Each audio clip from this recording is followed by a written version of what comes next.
Hello friends, अस्सलाम वालेकुम। Welcome to my channel the world hub of info. नाजरीन, आज हम बात करेंगे कि सद्दाम हुसैन साबिक इराकी सदर के बारे में, जिसे दुनिया हमेशा याद रखेगी।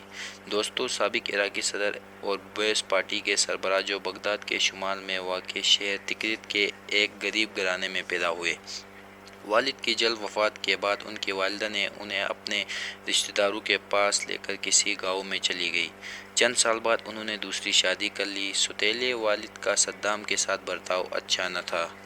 सद्दाम हुसैन के लिए ज़िंदगी मुश्किल थी। अक्सर मोहल्ले के बच्चे नौउम्र सद्दाम का मजाक उड़ाते थे। सद्दाम हुसैन के बारे में कहा जाता है कि उस अरसे के दौरान वो कदरे तनहा रहते थे और आसपास के लड़कों पर धूस भी जमाते थे। 12 साल की उम्र में उन्होंने अपना घर छोड़ा और तिकरित में अपने एक चचा के साथ रहने लगे। उनका चचा एक उस्ताद था।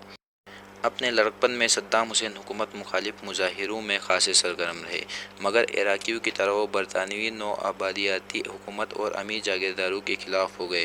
1958 के इनकलाब में इराक और बरतानिया की बादशाहत के ख़त्मे के बाद मुल्क में पुरतशद्दुद बहरानी दौर का आगाज़ हुआ, लेकिन सद्दाम के लिए 60 की रिहाई अहम तरीन साबित हुई। इराकी बेस पार्टी के रुकन की हैसियत से सद्दाम पार्टी के अहम सीनियर रहनुमा और उनके चाचा के करीबी रिश्तेदार एमू हसन अल बाकर के मंजूर नज़र और करीबी साथी बनने में कामयाब हुए।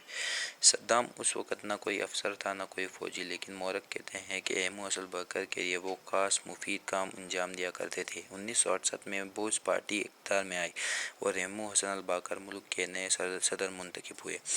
सद्दाम हुसैन इस दौर में एमू अल बाकर के दस्तरास्त रहे। हुकूमत के अहम और खुफिया काम वो खुद अंजाम देने लगे, जिनमें मुखालिफिन को मंजर आम से हटाना भी शामिल था। उन मुखालिफिन में कुछ को कत्ल कर दिए गए, कुछ को जलावतन और कुछ को चुप करा दिए गए। दोस्तों, जब सदर बाकर ने इराकी तेल की सनत हुकूमती कंट्रोल में ले ली तो इराकी ख़जाने पर दबाव बढ़ने लगा और हुकूमत की तरक्की के नए दौर का आगाज़ किया। देहातों में बिजली पहुँचने लगी, सड़कें और स्कूल बनने लगे, लेकिन सद्दाम के सियासी अज़ाइम बढ़ने लगे। सन 1999 में उन्होंने अपने मोहसिन एमू अल बाकर से ज़बरदस्ती इस्तीफ़ा दिलवा दी और खुद सदर बन गए।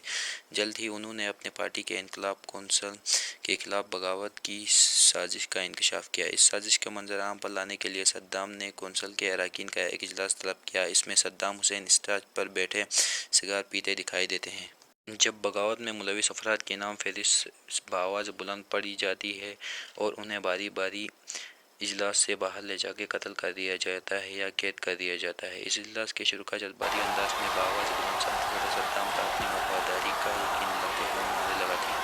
दोस्तों, आने वाले वर्षों में सद्दाम की सियासी हुदूद इराक से वाज़ेह तौर पर बढ़ने लगी। वो खुद को अरब दुनिया का रहनुमा और तारीख में अपने आप को सलाहुद्दीन अय्यूबी जैसे सालार के बराबर समझते थे, क्योंकि सलाहुद्दीन अय्यूबी भी तिकरित में पैदा हुए। दोस्तों, अब बात करते हैं सदर सद्दाम के ईरान पर हमले की। सदर सद्दाम के जारियाना अज़ाइम की पहली मिसाल सन 1980 में उस वक़्त सामने आई जब उनके फ़ौजियों ने हमसाया मुल्क ईरान में पेशकदमी की।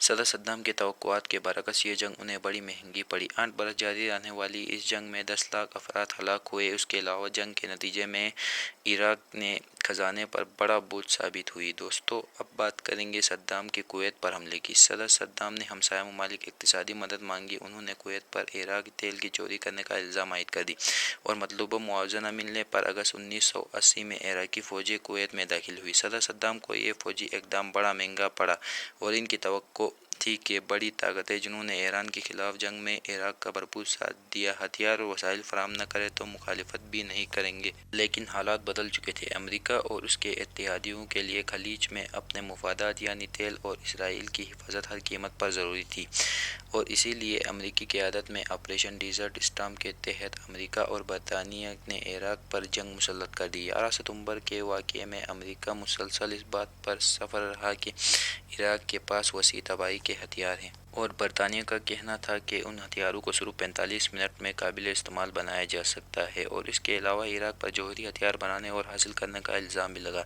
इसलिए इराक पर फरवरी 2003 को अमेरिका ने दोबारा हमला किया, लेकिन इराक पर हमले और कब्ज़े के बाद उनमें से कोई भी इल्ज़ाम साबित न हो सका। इस कब्ज़े के बाद 22 जुलाई 2003 को मौज़ूल बदर सद्दाम हुसैन के दोनों बेटों ओदे और कुसे हुसैन को इराक के शहर मोसुल पर हमला करके कत्ल कर दिया गया। 14 दिसंबर 2003 सिटीजिंग की शब मुकामी वक़्त के मुताबिक 8 बजे तिकरित के शहर के करीब एक कार कार्रवाई में सद्दाम हुसैन को गिरफ्तार कर लिया गया और जिस पर अमेरिका की निगरानी में मुकदमा चला। 3 नवंबर को सद्दाम को حسین کو 148 کردو کی قتل کے الزام پر سزائے موت سنائی گئی۔ یہ سزا صدام حسین کو 30 دسمبر 2006 بمطابق 10 ذوالقعدہ عید الاضحیٰ کے دن پھانسی دی گئی۔ مورخین کہتے ہیں کہ سزا سنانے سے 5 دن قبل انہوں نے حکومتی اداروں کو ایک خط لکھا جس میں کہا گیا تھا کہ میرا فیصلہ امریکی خواہشات کے مطابق دیا جا رہا ہے۔ جب صدام حسین کو پھانسی دی جا رہی تھی تب ایک شیعہ رہنما متقاعد صدر کے نعرے لگا رہا تھا۔ صدام حسین مسلسل کلمہ پڑھ رہے تھے کہ تغیرہ دیا گیا۔ عالمی مبصرین نے صدام حسین کے حوصلے کی تعریف کی ہے، یقیناً دنیا اسے کبھی نہیں بھولے گی۔ دوستو آج کی ہماری ویڈیو بس یہی تک